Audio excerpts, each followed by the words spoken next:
Almatti మర్చినవు, all is well అనుకుంటూ వచ్చినావు. మాట్లాడినావు నువ్వు ఆల్మట్టి గురించి?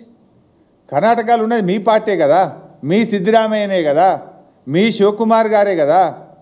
ఆల్మట్టి ఎత్తు పెంచితే మా తెలంగాణ ఎడారైతుందని ఒక్క మాట ఎందుకు చెప్పకపోతివి? పోనీ ఆ కార్గేతోనండి ఒక ముఖ్యమంత్రికో ఉప ముఖ్యమంత్రికో ఎందుకు ఫోన్ చేయించకపోతివి?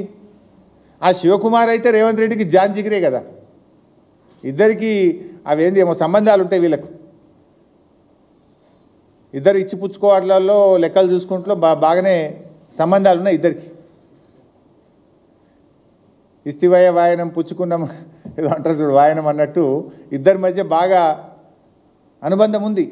అయ్యా మరి మా తెలంగాణకు ఆగమవుతుంది, కొద్దిగా ఆల్మట్టి ఎత్తు పెంచొద్దు అనే ప్రయత్నం కూడా చేస్తలేవు కదా నువ్వు. కనీసం అయిన దానికి కాని దానికి ఢిల్లీ ఉరుకుతాడు. 54 సార్లు 55 సార్లు పోయినట్టు నువ్వు ఇప్పటికీ.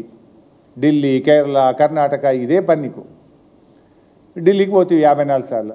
మరి ఎప్పుడైనా ఒక్కసారి రాహుల్ గాంధీ దగ్గర కూర్చొని జర కర్ణాటక ముఖ్యమంత్రికి ఫోన్ చేయి, మా రాష్ట్రం ఆగమైపోతుంది, నా నల్లమల నేను పుట్టిన మహబూబ్ నగర్ జిల్లా ఆగమవుతుంది, ఇది ఆల్మట్టి ఎత్తు పెంచొద్దని రాహుల్ గాంధీ గారితో ఒక డీకే శివకుమార్కో సిద్ధిరామయ్య గారికో ఎందుకో ఫోన్ చేయించపోతివి.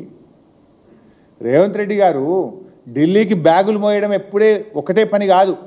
బ్యాగులు మోస్తావో ఏం చేస్తావో చెయ్యి, కానీ అప్పుడప్పుడన్నా ప్రజల బాగోగులు పట్టించుకో.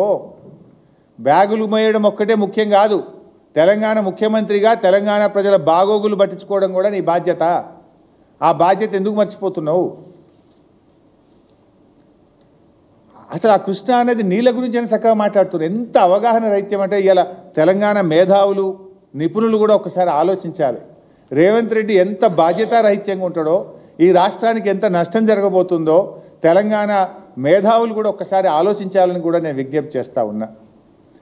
కేసీఆర్ ఏమో 9 ఏళ్ళు పోరాడి కృష్ణానదిలో మా వాటా రావాలని కొట్లాడి